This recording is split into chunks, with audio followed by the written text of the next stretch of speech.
तो दोस्तों हम कर रहे थे सी टेट का जो 2026 वाला मैथ्स का प्रिपरेशन। तो उसमें मैथ्स और साइंस के में हमने नंबर सिस्टम वाला कंप्लीट कर दिया है। अलजेब्रा और ज्योमेट्री भी हमारी कंप्लीट हो गई है और लास्ट वीडियो हमारी इसकी डाटा हैंडलिंग वाली थी। और हमने यहाँ पर पेडागोजी इशूज़ भी स्टार्ट कर लिया था। ठीक है, तो इसका एक होल यहाँ पर आपको मैं पीडीएफ बता रहा हूँ, उससे आप लोग करेंगे तो ये पार्ट भी हो जाएगा। ठीक है, उसमें हम सभी नहीं करेंगे, उसका इम्पोर्टेंट वाला पार्ट करेंगे। तो जो पेडागोजी है मैथमेटिक्स की, उसके लिए मैंने ये एक ओयू का यहाँ पर पीडीएफ है, ओपन यूनिवर्सिटी वाला। उसमें आप मैथ पेडागोजी करके डालोगे तो आपको ये पीडीएफ अवेलेबल हो जाएगा। उसमें हमारा जो नेक्स्ट आज का टॉपिक रहेगा वो रहेगा विद्यार्थियों को समझना रचनावाद एवं विधेयवाद और का परिक्षेप्य, मतलब जो अंडरस्टैंडिंग ऑफ लर्नर्स, जो आज का टॉपिक रहेगा वो अंडरस्टैंडिंग ऑफ लर्नर्स रहेगा। Behaviouristic versus constructivist versus enactivist perspective. तो जो ये पार्ट है ये सबसे इम्पोर्टेंट है, इससे लगभग कम से कम 5 से 10 क्वेश्चन आपको देखने को मिलेगा। ठीक है, इसी में हमारे जो बहुत ही प्रसिद्ध शिक्षा शास्त्री है पियाजे और वाइगॉत्स्की आएंगे, इनसे लगभग 4 से 5 क्वेश्चन तो आपको मिनिमम दिखने को ही मिलेंगे। ठीक है, ऐसा कोई भी ऐसा पेपर नहीं है कि जो इन दोनों की थ्योरी से आपको पूछेगा नहीं क्वेश्चन। तो इसमें जो हम सबसे पहले यहाँ पर जानेंगे, जिसके बारे में पढ़ेंगे, वो है रचनावाद, या इसको कंस्ट्रक्टिविज्म भी बोलते हैं। ठीक है, तो ये विचारधारा कब आई थी? तो इस विचारधारा का जो हम जनक बोल सकते हैं या इसका प्रवर्तक बोलेंगे तो वो थे हमारे जीन पियाजे। ठीक है, एक सुप्रसिद्ध मनोवैज्ञानिक थे। तो इन्होंने ये रचनावाद का कॉन्सेप्ट दिया था। ठीक है, और इसकी ज़रूरत क्यों पड़ी थी? क्योंकि जो व्यवहारवादी विचारधारा थी तो उसका जो था उसका जो है संपूर्ण शिक्षण अधिगम की प्रक्रिया पर व्यापक प्रभाव पड़ा और व्यवहारवादियों द्वारा किए गए अनुसंधानों, विशेषकर अधिगम से संबंधित उनके अनुसंधान ने शिक्षण अधिगम प्रक्रिया को वैज्ञानिक बनाने में अपना अत्यंत महत्वपूर्ण दिया। मतलब इससे पहले जो है वाद से पहले व्यवहारवाद होता था कि बच्चा मतलब खुद सीखेगा, तो मतलब उसको अलग अलग विधियों के द्वारा व्यवहार से सिखाया जाता था। तो रचनावाद उसमें क्या डिफरेंस करता था कि देखिए इस यहाँ पर से लिखा भी है, समय के साथ साथ आए परिवर्तनों एवं अधिगम के क्षेत्रों में हुए बदलाव के अनुसंधान ने यह साबित किया कि व्यवहारवादी शिक्षण व्यवस्था ने आदमी की आंतरिक सोचने और समझने की उपेक्षा करके सिर्फ वातावरण के उद्दीपकों के प्रति अनुक्रिया देने वाला जीव बना दिया है। तो मतलब यहाँ पर आप समझ सकते हो कि जैसे जो व्यवहारवादी था उसने क्या किया कि जो आदमी का आंतरिक जो सोचने समझने की प्रक्रिया थी मनुष्य की, उसको केवल क्या बताया था कि उद्दीपकों के प्रति अनुक्रिया, मतलब कोई चीज हम उनको उत्प्रेरक दे रहे हैं तो उसके प्रति वो रिएक्शन दे रहे हैं, उतना ही हमने सोचा था कि उसके जो है आंतरिक सोचने समझने की शक्ति ज्यादा नहीं होती है जो हम बाहर से उसको वो दे रहे हैं, उद्दीपक दे रहे हैं। ठीक है, उद्दीपक या फिर कुछ उस उद्दीपक उसको बोलते हैं, जैसे हम कोई चीज इंट्रोड्यूस कराते हैं नई कॉन्सेप्ट, मतलब बाहर से हम देखते हैं तो उस चीज से बालक क्या करता है, उसका रिएक्शन देता है, तो उसका अनिक्रिया देने वाला जीव बताया था। ठीक है, जबकि उसके सोचने और समझने की तार्किक क्षमता से युक्त प्राणी, जबकि ऐसा नहीं है, इंसान क्या है, सोचने समझने से युक्त प्राणी है। तो व्यवहारवाद वही है कि एक उद्दीपक देते थे और उसका प्रतिक्रिया, या फिर शिक्षा के क्षेत्र में बोले तो एक व्यावहारिक टाइप का, मतलब बाहर से जो ज्ञान दे रहे थे हम ये नहीं सोचते थे कि बालक के अंदर कोई रचनात्मकता या उसके सोचने समझने की क्षमता है। तो इसलिए एक नए दृष्टिकोण ने जन्म लिया और उसी को बोलते हैं हम रचनावाद। तो ये क्या था, देखिए, व्यवहारवाद की इन कमियों ने रचनावादी दृष्टिकोण को जन्म दिया। रचनावादी विचारधारा के प्रवर्तक के रूप में सुप्रसिद्ध मनोवैज्ञानिक जीन पियाजे या जीन पिगट या पियाजे जो भी बोलो को माना जाता है। ठीक है, जिन के संज्ञानात्मक विकास के सिद्धांत ने मनोविज्ञान और अधिगम के प्रति व्यवहारवादी विचारधारा को क्या किया था, चुनौती दी थी। ठीक है, तो जीन पियाजे रचनावाद के कंस्ट्रक्टिव कौन है, प्रवर्तक कौन है, यहाँ पर 1 नंबर का क्वेश्चन पूछ सकता है कि रचनावाद के प्रवर्तक कौन है, तो वो है जीन पियाजे या जीन पिगट। और इन्होंने क्या दिया था, संज्ञानात्मक विकास का सिद्धांत। ठीक है, तो इसमें क्या था और चीजें देखिए, तो व्यवहारवादी विचारधारा से इतर मनोविज्ञान में संज्ञानवादी जो रचनावादी है वो संज्ञानवादी कॉग्निटिव विचारधारा की नींव रखी। और इसमें होता क्या था, तो जीन पियाजे ने व्यवहारवादी मान्यता की बालक सिर्फ वातावरण से, तो जो व्यवहारवादी सोचता था कि वो अपने चारों ओर से या वातावरण से सीखता है, के बजाय ये माना कि बालक के अधिगम में वातावरण के साथ साथ उसकी संज्ञानात्मक प्रतिक्रियाओं का भी योगदान है। मतलब वातावरण के साथ साथ व्यवहारवादी लोग कह रहे हैं सिर्फ वातावरण से होता है, ठीक है, सीखता है। लेकिन इन्होंने क्या दिया, रचनावाद की विचारधारा दी और क्या बोला कि वातावरण के साथ साथ उसकी संज्ञानात्मक प्रतिक्रियाओं का भी योगदान होता है। ठीक है, और वातावरण एवं मानसिक संरचनाओं की परस्पर अंतःक्रिया से। ठीक है, ओनली ये नहीं कह सकते कि हम वातावरण से, बल्कि वातावरण प्लस एवं मानसिक संरचनाओं की पारस्परिक अंतःक्रियाओं से बालक के अधिगम में महत्वपूर्ण भूमिका निभाती है। ठीक है,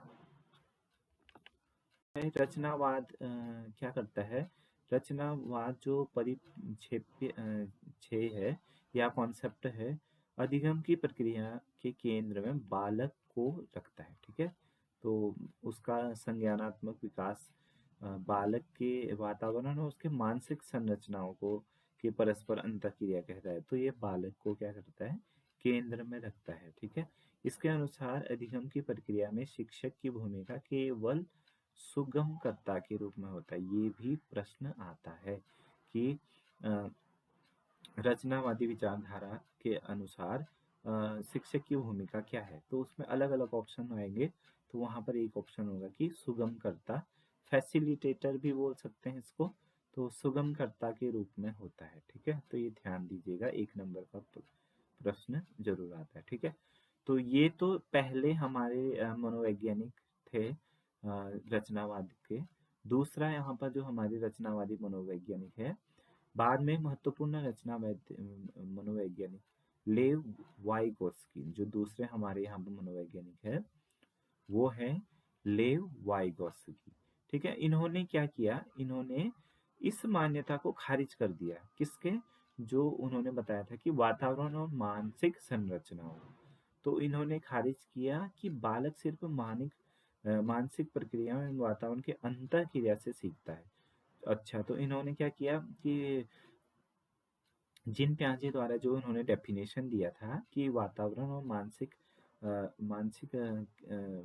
प्रक्रियाओं के अंतःक्रिया से सिखाया था, तो इन्होंने अपना दूसरा डेफिनेशन बोले या फिर इन्होंने क्या यहाँ पर कथन दिया था, तो इन्होंने दिया कि वाइगोत्स्की ने सामाजिक रचनावाद का विचार दिया। ठीक है, इन्होंने कौन सा विचार दिया, सामाजिक रचनावाद का, जिसके अनुसार अधिगम प्रक्रिया में अधिगमकर्ता द्वारा सहपाठियों, शिक्षकों तथा वातावरण के साथ अंतःक्रिया प्रमुख होती है। अंतःक्रिया इन्होंने मतलब इंटरेक्शन बोल सकते हैं इसको। तो इंटरेक्शन इसमें क्या था, वातावरण का जो हमारे जीन पियाजे ने दिया था, उन्होंने बोला था कि अंतःक्रिया है वातावरण और मानसिक प्रक्रियाओं का। तो वाइगोत्स्की ने इससे इतर डेफिनेशन दी, लेकिन बहुत हट के तो नहीं है, लगभग लगभग थोड़ा बहुत इसमें सिमिलरिटी है। तो इन्होंने क्या बोला कि अधिगमकर्ता द्वारा जो अधिगम प्रक्रिया है वो कर्ताओं द्वारा अन्य सहपाठियों, शिक्षकों तथा वातावरण के साथ अंतःक्रिया प्रमुख होती है। ठीक है, तो लगभग ये इन्होंने मानसिक प्रक्रियाओं का ज्यादा बल नहीं दिया। इन्होंने बोला कि जो सामाजिक रचनावाद है वो क्या होती है, अधिगमकर्ता द्वारा उसके जो समाज सहपाठी शिक्षक को हम समाज भी बोल सकते हैं, समाज तथा वातावरण के अंतर क्रिया का प्रमुख होती है। तो ये दोनों है, मैं आपको डेफिनेशन में डिफरेंस आ गया, लेकिन दोनों क्या है, रचनावाद को दोनों दोनों प्रवर्तक है, लेकिन डिफरेंस इसमें है कि इन्होंने मानसिक प्रक्रियाओं को बल दिया, तो इन्होंने सामाजिक जो सामाजिक रचनावाद बोल सकते हैं या सामाजिक प्रक्रिया को ज्यादा बल दिया। ठीक है, तो यहाँ पर देखिए, प्याजे से अलग वायस्को ने बताया कि अधिगम हमेशा सामाजिक सांस्कृतिक वातावरण में होता है। तो ये वाइगोत्स्की क्या कह रहे हैं कि जो अधिगम हमेशा कहाँ होता है, सामाजिक सांस्कृतिक वातावरण में होता है। अतः अधिगम को हमेशा सांस्कृतिक एवं सामाजिक परिप्रेक्ष्य में देखना चाहिए। साथ ही उन्होंने यह भी बताया कि बालक के अधिगम में उसके समाज एवं संस्कृति की महत्वपूर्ण भूमिका होती है। ये बात तो सही है। इस प्रकार रचनावादी दृष्टिकोण दो अलग अलग विचारधाराओं में बट गया। ठीक है, पहला क्या था जो हमारे जीन प्याजे ने दिया था, वो था ज्ञान रचनावाद, कॉग्निटिव कंस्ट्रक्टिव, जिसके प्रसिद्ध विद्वान जीन प्याजे, ब्रूनर थे। दूसरे ये ब्रूनर भी इसी को इसी के माने जाते हैं, रचनावादी के। ठीक है, तो और गैगने आदि रहे। ठीक है, जो कॉग्निटिव कंस्ट्रक्टिज्म का जो हम मान सकते हैं विद्वान, वो कौन कौन है, जीन प्याजे है, ब्रूनर है और गैगने है। जीन प्याजे तो लगभग सभी को ही पता रहता है, तो आप ब्रूनर को और गैगने को भी ध्यान में रखिएगा। ये क्या है, ज्ञान रचनावाद वाद के प्रवर्तक हैं। ठीक है, और दूसरा जो सामाजिक संस्कृतिवाद रहा, सोशल कल्चरिस्ट पर्सपेक्टिव, इसके प्रवर्तक एवं प्रबल समर्थक वाइगोत्स्की रहे। यहाँ केवल अकेला बंदा है, कौन है, वाइगोत्स्की। बट जो ज्ञान रचनावाद है वहां पर जीन प्याजे, ब्रूनर और गैगने। ठीक है, यहाँ पर क्वेश्चन आपको पूछ सकता है कि जो सामाजिक सांस्कृतिक वाद का प्रवर्तक कौन है, तो आप उसका आंसर बता सकते हैं वाइगोत्स्की। और अगर पूछे कि कॉग्निटिव कंस्ट्रक्टिज्म किस के प्रवर्तक कौन है, तो आप इसका आंसर कर सकते हो। 1 नंबर का क्वेश्चन यहाँ पर आपका बनता है। ठीक है, और आपको ये लगभग इन दोनों के बेसिक डिफरेंस भी पता चल गया होगा। इससे बहुत क्वेश्चन आते हैं, तो ये बहुत इंपॉर्टेंट टॉपिक रहा है, पहले से भी आते हैं क्वेश्चन इसमें से। अब देखिए एक इम्पोर्टेंट और यहाँ पर है स्टेटमेंट, रचनावाद के अनुसार प्रत्येक विद्यार्थी अपने स्वयं के लिए ज्ञान का निर्माण करता है। रचनावादी परिप्रेक्ष्य के अंतर्गत छात्र एक कोरी स्लेट नहीं होता। ठीक है, तो जो रचनावाद है वो क्या नहीं मानता है कि जो छात्र है वो एक कोरी स्लेट नहीं होता है। ठीक है, इससे पहले वाला में भी मानता था, जो इससे पहले हमने डिस्कस किया था। ठीक है, तो जो रचनावाद है वो यह नहीं मानता है, ध्यान देना, नहीं मानता है कि छात्र क्या है, कोरी स्लेट है या टैबुला रूसा है। इस शब्द को ध्यान रखिएगा, टैबुला रूसा। ये तो आपको पता ही रहेगा कि कोरी स्लेट किसने नहीं माना है, तो आप आंसर कर दोगे रचनावादी। तो उसको थोड़ा सा लेवल अगर इंक्रीज करना है क्वेश्चन का, तो वो बोलेगा कि टैबुला रूसो नियम किस में है, या फिर कौन प्रवर्त इसका समर्थन करता है। तो उस समय आपके सामने अलग अलग ऑप्शन आएंगे, तो आप कंफ्यूज हो जाओगे। ठीक है, तो हमेशा ध्यान रखिएगा, टैबुला रूसो का मतलब है कोरी स्लेट। ठीक है, और ये नहीं है, किसने बोला है, रचनावादी परिप्रेक्ष्य ने। ठीक है, कोरी स्लेट नहीं होता है तो माना है, लेकिन उसके आगे क्या होता है, बल्कि वह अपने साथ पूर्व अनुभव लाता है। ठीक है, कोरी स्लेट नहीं होता है, अपने साथ पूर्व अनुभव लाता है। वह किसी परिस्थिति के सांस्कृतिक तत्व और पूर्व ज्ञान के आधार पर ज्ञान का निर्माण करता है। ठीक है, तो ये था। और यहाँ पर एक और सेंटेंस है, बहुत इंपॉर्टेंट है,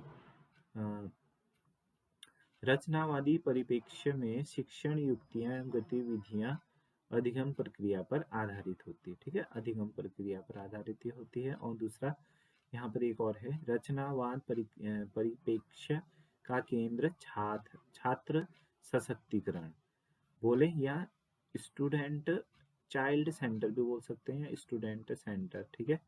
ज्यादा वैसे चाइल्ड सेंट्रिक होता है, ठीक है, चाइल्ड सेंट्रिक, जो छात्र है इसके केंद्र में रहता है, छात्र के, ठीक है। और अध्यापक का मैंने आपको बता ही दिया, सुगमकर्ता के रूप में, ठीक है। जैसे अभिभावक बालक के जन्म के बाद स्वतंत्र जीवन यापन के लिए हर संभव आवश्यकताओं की पूर्ति करते हैं, ऐसे ही रचनावादी परिप्रेक्ष्य का उद्देश्य अधिगमकर्ता का निर्माण करना और शिक्षक उसी के लिए प्रयासरत रहता है, ठीक है। होप कि आपको रचनावाद समझ में आ गया होगा। तो इसमें इसी को आगे बढ़ाते हुए अब हम किसको डिटेल में जानेंगे, कॉग्निटिव कंस्ट्रक्टिविज्म, पियाजे का जो परिप्रेक्ष्य है उसी को हम थोड़ा सा डिटेल में पढ़ेंगे, क्योंकि इसमें से भी क्वेश्चन आते हैं, ठीक है। तो इन्होंने क्या बोला था, जो संज्ञानात्मक रचनावाद है, तो एक सक्रिय प्रक्रिया माना था इसको, जो प्रत्येक अधिगमकर्ता के लिए विशिष्ट होती है, ठीक है। और अधिगमकर्ता अपने पूर्व अनुभव ज्ञान के आधार पर प्रत्ययों से संबंध स्थापित कर उनके अर्थों की रचना करता है। संज्ञानात्मक रचनावाद का मत है कि प्रत्येक अधिगमकर्ता ज्ञान की रचना व्यक्तिगत संज्ञान के संदर्भ में करता है, व्यक्तिक संज्ञान के संदर्भ में करता है। देखिए ये तो ज्यादा उतना है नहीं इम्पोर्टेंट, यहाँ पर सबसे जो इम्पोर्टेंट है, यहाँ पे देखिए, जीन पियाजे ने रचनावाद के संज्ञानात्मक रचनावाद का विचार रखा, ठीक है। तो जो हमारे कॉग्निटिव कंस्ट्रक्टिविज्म किसने दिया है, जीन पियाजे ने। और इसमें क्या बताया है कि ज्ञान की रचना सक्रिय रूप से अधिगमकर्ता द्वारा की जाती है, ठीक है। तो मैंने बताया था आपको चाइल्ड सेंट्रिक होता है, ये वही चीज है। ज्ञान को निष्क्रिय रूप में बाह्य वातावरण से ग्रहण नहीं किया जा सकता, ठीक है। तो जो हमारा नॉलेज है उसको अगर निष्क्रिय रूप से हम नहीं कर सकते हैं, अगर कुछ सीखना ही नहीं चाहता है कोई इंसान तो कैसे सीखेगा। तो इसका मतलब वही है, जब हम अगर सीखना चाहेंगे ना सक्रिय रूप से, तभी उसको सीख सकते हैं, ठीक है। पियाजे के अनुसार प्रत्येक अधिगम के फलस्वरूप अधिगमकर्ता की मानसिक संरचनाओं का निर्माण होता है। तो ये सबसे इम्पोर्टेंट है, यहाँ से क्वेश्चन बनता है कि अधिगम के फलस्वरूप, अधिगम मतलब उसका लर्निंग के फलस्वरूप क्या होता है, मानसिक संरचनाओं का निर्माण होता है, ठीक है। ये इम्पोर्टेंट है। और उसी मानसिक संरचना को क्या बोला जाता है, स्कीमा बोला जाता है, ठीक है। स्कीमा बहुत इम्पोर्टेंट है, ये बहुत टर्म यूज होता है पेपर में, स्कीमा किसको बोलते हैं, ठीक है। तो मानसिक संरचनाएं जो अधिगम के फलस्वरूप उसके, या फिर नया जो नॉलेज है उसी को बोलेंगे ना स्कीमा, ठीक है। तो जब नई परिस्थिति में अधिगम करता पहुंचता है तो उसके अनुसार वह अपनी संरचनाओं में संशोधन कर परिस्थिति के साथ सामंजस्य स्थापित करता है, ठीक है। और पियाजे ने अपने संज्ञानात्मक विकास के सिद्धांत को बताया कि व्यक्ति का अधिगम सम्मिलन, एसिमिलेशन, इस टर्म को ध्यान से देखना, सम्मिलन मतलब पुराने ज्ञान में नया ज्ञान मिलेगा तो सम्मिलन होगा। आत्मसात, एकोमोडेशन मतलब सम्मिलन का मतलब पूरा पहले से जो इंफॉर्मेशन है उसको उसमें कुछ और बढ़ रहा है तो उसको सम्मिलन या एसिमिलेशन बोलेंगे। दूसरा है आत्मसातीकरण, एकोमोडेशन मतलब वो कुछ नई चीजें सीख रहा है तो उसको एकेडमेशन बोलेंगे, ठीक है। एकोमोडेशन की प्रक्रिया द्वारा होता है, ठीक है। व्यक्ति नए अनुभव को मस्तिष्क में उपस्थित पुरानी संरचनाओं स्कीम से मिलान करता है तो एसिमिलेशन, और देखो पुरानी संरचनाओं से मिलान करता है तो उसको एसिमिलेशन बोलते हैं। यदि वह पुरानी रचनाओं से नहीं मिलता है या में कोई डिफरेंट नया नॉलेज होता है तो तब व्यक्ति क्या करता है, एक नई संरचना विकसित करता है और इस प्रकार विभिन्न रचनाओं का मिलान एवं निर्माण करते हुए व्यक्ति वातावरण के मानसिक अनुकूलन, अडाप्टेशन होता है, ठीक है। तो जैसे अगर पुराने के साथ मिक्स करेगा तो एसिमिलेशन, और अगर वातावरण के साथ अनुकूलन बनाता है नई चीज को लेके, तो उसको बोलते हैं एडेप्टेशन। ठीक है, जो उसे साम्यावस्था में रखने में मदद करता है, मतलब उसका जो दिमाग है वो बैलेंस बनाए रखने में मदद करता है। ठीक है, और यहाँ पर देखिए शैक्षिक आंदोलन, पूछताछ आधारित ये चीजें भी हैं। ठीक है, पूछ सक्रिय अधिगम, active learning, experiential learning, knowledge building आदि सभी जो वस्तुतः संज्ञानात्मक रचनावाद से व्युत्पन्न है। मतलब ये चीजें जो दिमाग से रिलेटेड चीजें हैं वो सब, या फिर ज्ञान से रिलेटेड, वो सब इसमें रहती है। ठीक है, अब यहाँ से भी क्वेश्चन पूछता है एसिमिलेशन और अकोमोडेशन से, या अडेप्टेशन, और ये काफी आपको क्वेश्चन दिखेगा। इजी होता है अगर आप लोगों को पता है तो, अब तो आप जान गए तो आपके लिए बहुत इजी पड़ेगा। जिसको नहीं पता है तो उसके लिए थोड़ा सा टफ तो रह सकता है। ठीक है, अब नेक्स्ट है यहाँ पर, ये भी बहुत इम्पोर्टेंट है, प्याजे से रिलेटेड ही है ये भी। इसमें देखिए क्या है, प्याजे द्वारा दिया गया संज्ञानात्मक विकास के चरण, स्टेजेस ऑफ कॉग्निटिव डेवलपमेंट, ये बहुत इंपॉर्टेंट है, प्रपोज्ड बाय पिगट या प्याजे। तो जीन प्याजे चार्ल्स डार्विन के वातावरण के जीव के अनुकूलन सिद्धांत से प्रभावित थे। जो चार्ल्स डार्विन थे ना बायोलॉजी के, तो उनके जीव के अनुकूलन सिद्धांत से प्रभावित थे। तो वो अनुकूलन सिद्धांत क्या था बायोलॉजी में, कि जैसे कोई जीव है वो नई जगह जाता है, नई जगह जाता है, नए एटमॉस्फेयर में जाता है, तो वहाँ के हिसाब से वो अपने आप को एडजस्ट कर लेता है। वैसे इंसान का भी ये होता ही है कि जहाँ जाता है नई, उसमें तो उनकी भाषा, खान पान, उस चीज़ में एडजस्ट करने की कोशिश करता है। ठीक है, और ये डार्विन वाला तो आपको पता ही है, जीव के बारे में है कि नई नए जगह जाता है, नए एटमॉस्फेयर में, नई सराउंडिंग में, तो वहाँ वह क्या करता है, बैलेंस बनाने का कोशिश करता है, अडाप्ट करने की कोशिश करता है। जैसे ठंडी जगह का कोई इंसान अगर गर्म जगह जाता है, या गर्म जगह का इंसान ठंडी जगह जाता है, तो वहां से क्या करता है, वो अडेप्ट करने की कोशिश करता है। ठीक है, अगर लॉन्ग रन में कोई कहीं रहने लगता है तो उसी प्रकार से जो डार्विन का ये सिद्धांत था उससे प्रभावित थे जीन प्याजे। तो जिस प्रकार डार्विन ने बताया कि जीव का शरीर धीरे धीरे वातावरण के अनुसार अपने आप को समायोजित कर लेता है, ठीक उसी प्रकार पियाजे का मत था कि विभिन्न अनुभवों के साथ व्यक्ति मानसिक अनुकूलन होता है, वो अपना दिमाग को भी क्या करता है, अनुकूलन करता है। ठीक है, तो यहाँ पर दिया गया है जिन प्याजे ने व्यक्ति के संज्ञानात्मक विकास को 4 अवस्थाओं में बांटा है, जिनका संक्षिप्त विवरण है ये। ठीक है, ये इंपॉर्टेंट है, कभी आपको वैसे पूछ लेगा कि कितनी अवस्थाओं में बांटा है, तो आप वहां पर उत्तर दोगे 4 अवस्थाओं में। ठीक है, अब इसको डिटेल में देखते हैं कि कौन कौन सी अवस्थाएं हैं।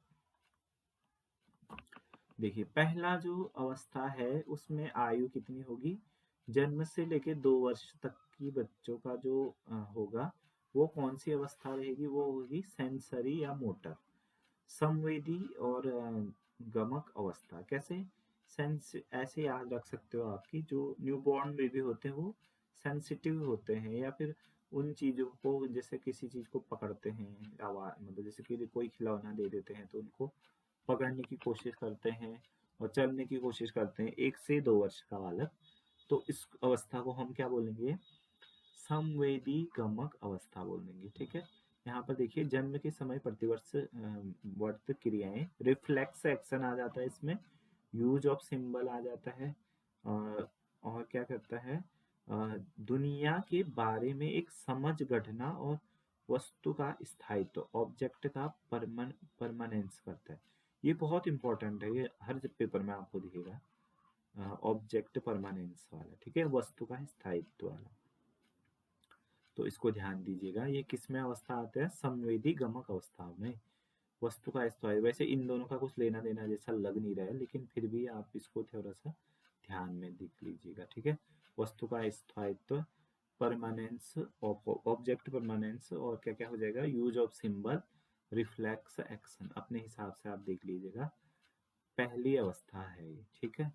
दूसरा है 2 से 7 वर्ष के जो बालक होते हैं उसको प्री ऑपरेशनल स्टेज कहते हैं, ठीक है। बच्चा प्रतीकों और प्रतिमाओं, सिंबल और इमेजों का प्रयोग कर अपनी ही दुनिया को प्रस्तुत करना प्रारंभ, मतलब अपने ही सोच, अपने एक ईगो सेंट्रिक हो जाता है, ठीक है। उसकी सोच मतलब खुद से रिलेटेड है, मतलब जैसे अगर उसको कोई वस्तु नहीं दी जाती तो जोर जोर से रोने लगता है, ठीक है। तो जो ये वाली स्टेट है उसको बोलते हैं पूर्व संक्रियात्मक अवस्था, प्री ऑपरेशनल स्टेट, ठीक है। इसमें क्या होता है, सिंबल्स एंड इमेजेस भी हम इसको ले सकते हैं। ईगो सेंट्रिक मैंने आपको बता दिया। ये पूछेगा आपको कि ईगो सेंट्रिक कौन से उसमें रहता है, तो आपको बताना है प्री ऑपरेशनल, ठीक है। तो ये चीज, ये जो यहाँ पर लिखी है विशेषताएं, इसी से कोई प्रश्न पूछेगा आपको कि यह विशेषता कौन सी अवस्था का है, आपको बताना पड़ेगा, ठीक है। फिर ये है 5 7 से 12 वर्ष, इसमें मूर्त संक्रियात्मक अवस्था, कॉन्क्रीट ऑपरेशनल स्टेट। अब इससे तो पता ही चल रहा है कि कॉन्क्रीट मतलब जो तार्किक ढंग से सोचना, कॉन्क्रीट मतलब वही होता है ना, मूर्त चीजों की ठोस रूप से सोचना शुरू कर देता है, तो तार्किक ढंग से सोचना प्रारंभ कर देता है, ठीक है। और उसके साथ साथ कैटेगराइजेशन करता है, कंजर्वेशन, ये पूछा है, बार बार पूछा है ये, कंजर्वेशन कौन से स्टेट में करता है, तो आपको बताना है ये कौन सा है, कॉन्क्रीट ऑपरेशनल स्टेज में, ठीक है। और इसका लास्ट जो चौथा स्टेज है वो है 12 से ऊपर का जो बालक है वो कौन सी अवस्था रहेगी, उसकी रहेगी औपचारिक संक्रियात्मक अवस्था। इसमें क्या होता है कि बच्चा अमूर्त विचारों का उपयोग करने लगता है, ठीक है। मूर्त मतलब जो उसके सामने है वो तो ठीक है, अमूर्त मतलब जो है ही नहीं, मतलब उस टाइप के कॉन्सेप्चुअल चीजें भी सीखने लग जाता है, ठीक है। फॉर्मल ऑपरेशनल स्टेट, तार्किक और व्यवस्थित रूप से विचार करने लगता है, ठीक है। इसमें तो आपको कोई दिक्कत नहीं होगी ज्यादा, कॉन्क्रीट स्टेज में भी कोई दिक्कत नहीं होगी। यहाँ पर की जो दो चीजें हैं इनको थोड़ा सा आप ध्यान में रखिएगा, ठीक है। मूर्त रूप से सोचना कब शुरू करता है, कॉन्क्रीट ऑपरेशनल स्टेज में। और प्री ऑपरेशनल स्टेज में क्या करता है, ईगोसेंट्रिक। सेंसरी वाला आपको याद ही रहेगा, वैसे बच्चा जन्म से 2 वर्ष का लगभग आप उसके बारे में जानते ही होंगे, ठीक है। तो अब यहाँ पर क्या बताया गया है, हर एक जो जो विकासात्मक विशेषताएं हैं उनके बारे में डिटेल में यहाँ पर बता रखा है कि वस्तु स्थिरता का मतलब क्या है, ठीक है। और मानसिक निरूपण, इन चीजों के बारे में डिटेल में बताया है। इन चीजों को आप इस पीडीएफ को डाउनलोड करके पढ़ लीजिएगा, बहुत सारा थ्योरी है इसमें। अभी हम खाली एग्जाम को सेंटर रख के कर रहे हैं इसकी तैयारी। जो रचनावाद का हमारा दूसरा यहाँ पर से वो है मनोवैज्ञानिक, वो है लेव वाइगोस्की। ये बहुत फेमस है दोनों, जिन प्याजे और वाइगोस्की। तो इन्होंने भी रचनावाद ही दिया था, लेकिन इन्होंने क्या दिया था, समाज सांस्कृतिक रचनावाद दिया था, ठीक है। तो इसमें क्या था, रचनावाद विचारधारा के सामाजिक संस्कृतिवाद दृष्टिकोण, सोशियो कल्चरिस्ट अप्रोच के महत्वपूर्ण वैज्ञानिकों में लेव वाइगोस्की की, जिन्होंने रचना संज्ञानात्मक विकास को भाषा और सामाजिक एवं सांस्कृतिक अंतःक्रिया का प्रतिफल माना। दोबारा से पढ़ रहा हूं मैं, क्या बोला इन्होंने, संज्ञानात्मक विकास जो हमारा जो जीन प्याजे बोलते हैं जिसको, वो, और भाषा, जो दूसरी चीज है भाषा, को भाषा और सामाजिक सांस्कृतिक अंतःक्रिया, ठीक है।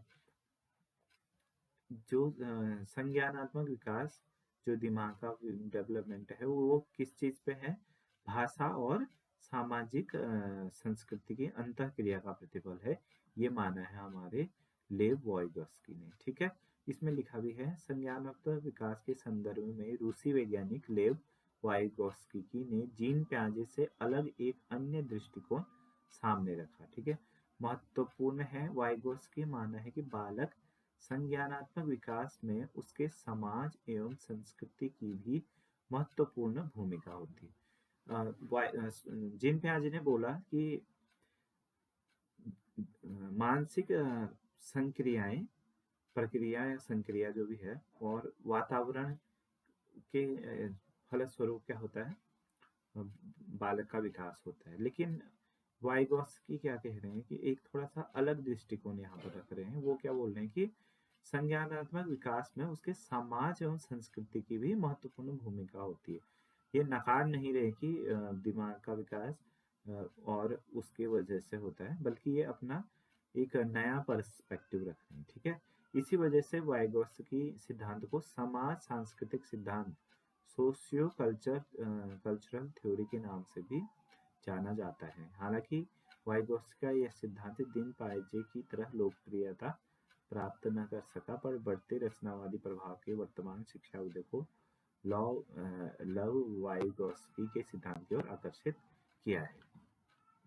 नेक्स्ट जो इसमें सबसे इम्पोर्टेंट है वो है समाज सांस्कृतिक रचनावाद एवं गणित अधिगम एवं शिक्षण में वाइगॉस्की के सिद्धांत एवं गणित अधिगम। ठीक है, तो जो वाइगॉस्की ने सिद्धांत दिया था उसके दो महत्वपूर्ण संकल्पनाएं हैं जो गणित शिक्षण अधिगम के लिए अत्यंत महत्वपूर्ण है। उसमें सबसे पहला है ढांचा निर्माण या स्कैफोल्डिंग।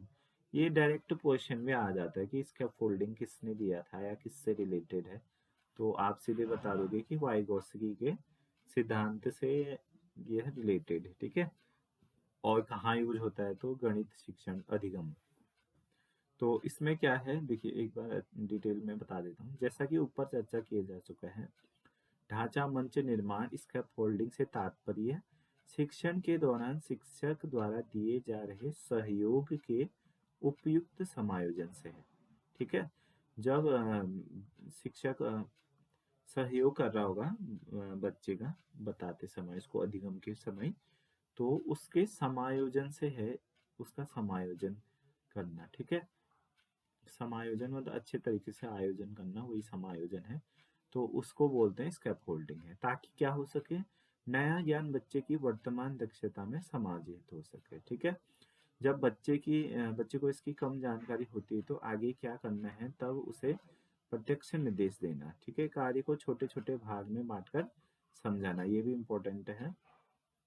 कार्य करने के विभिन्न तरीके एवं उनके पीछे का तर्क बताना, और बच्चा जैसे जैसे उस कार्य में दक्षता हासिल कर ले वैसे वैसे सहयोग कम करते जाना। ठीक है, बच्चे को स्वतंत्र रूप से कार्य करने में दक्ष बना देना ढांचा निर्माण स्कैफोल्डिंग है।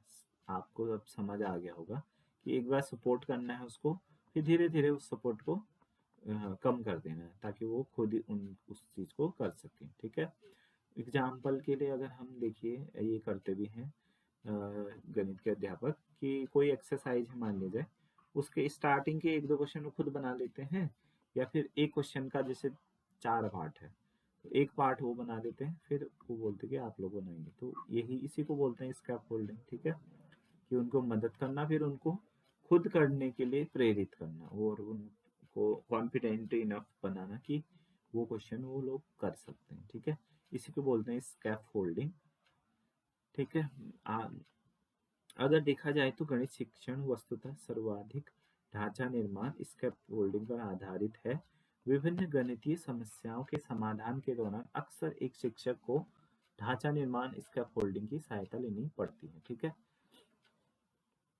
इसके बाद है दूसरा, वो है जोन ऑफ प्रॉक्सिमल डेवलपमेंट और ZPD। तो ये है मतलब समीपस्थ विकास का क्षेत्र क्या रहता है, इसमें ज्यादा आता नहीं है क्वेश्चन, फिर भी इसको देखिए। तो ये है इसका यहाँ पर डायग्राम।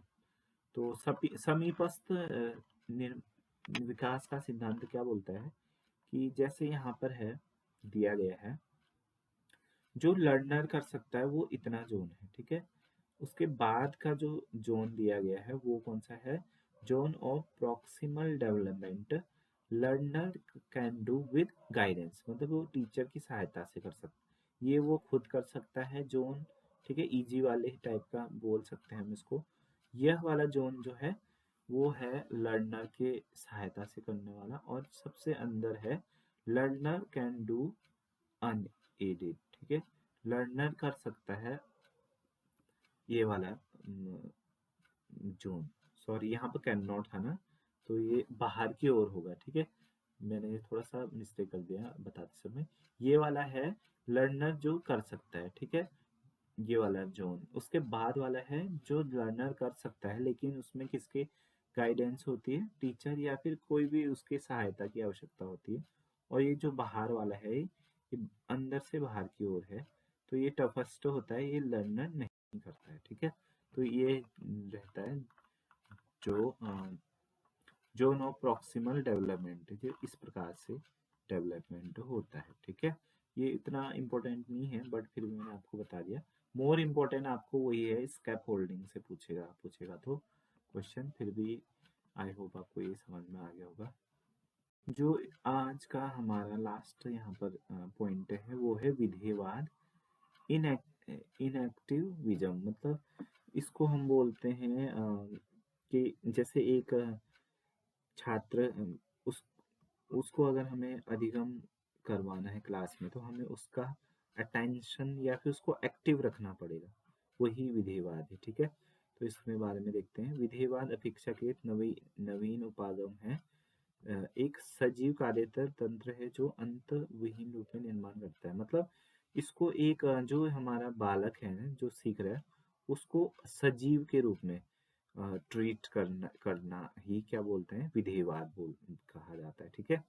तो यहाँ पर है enactivism describe living as a system that produces themselves endlessly, read 1995, ठीक है। विधेयवाद के बारे में जानना दिलचस्प है कि यह व्यवहारवाद और संज्ञानवाद का एक मिश्रित दृष्टिकोण इसको हम बोल सकते हैं, ठीक है। संज्ञानवाद मतलब जो अभी हमने पढ़ा ऊपर, और उससे पहले जो व्यवहारवाद है उन दोनों का मिला जुला या फिर उनका मिश्रित दृष्टिकोण है। तो व्यवहारवाद के ने मानव अधिगम को सिर्फ वातावरण के साथ व्यक्ति की अंतःक्रिया का परिणाम माना, वही संज्ञानवादियों ने इसे संज्ञानात्मक अनुभव का प्रतिफल माना। लेकिन विधेयवाद क्या मानता है, वातावरण एवं संज्ञान को, मतलब उसके जो चारों तरफ का एटमॉस्फेयर है वो और उसका दिमाग दोनों को अविभाज्य मानते हुए संज्ञान में वातावरण को सहनिहित मानता है, ठीक है। मतलब उसको एक पहले तो सजीव तंत्र मानता है, ठीक। और दूसरा क्या मानता है, देखो पहले व्यवहारवाद मतलब क्या था कि एक वातावरण में बालक को रख दिया तो वो हम उसको सिखा सकते, कोरी स्लेट माना था, ठीक है। लेकिन संज्ञानवाद ने बोला कि नहीं, उसके अंदर बुद्धि है तो वह अपने दिमाग से और उसको अच्छा जो एटमॉस्फेयर मिलेगा तो उससे हम अधिगम करवा सकते हैं। तो विधेयवाद एक तीसरा यहाँ पर कॉन्सेप्ट आ रहा है, और उसमें क्या है, व्यवहारवाद और संज्ञानवाद दोनों का मिश्रण है, ठीक है। यह बताता है कि अधिगम व्यक्ति एवं वातावरण की सक्रिय अंतःक्रिया का परिणाम है, ठीक है। अधिगम क्या है, व्यक्ति और वातावरण की सक्रिय अंतःक्रिया है, ठीक है। बालक को सक्रिय रहना है और बालक और वातावरण का सक्रिय अंतःक्रिया है, ठीक है, अधिगम। तो यहाँ पर विधेयवाद की मान्यताएं हैं, उसमें सबसे है कि बालक को एक सजीव आत्मनिर्माण ऑटो पोएटिक तंत्र मानता है, ठीक है। ये इम्पोर्टेंट था। तो इसी के साथ आज का ये टॉपिक कंप्लीट हो जाता है। नेक्स्ट वीडियो में दूसरा टॉपिक करेंगे। आई होप आपको ये समझ में आया हो।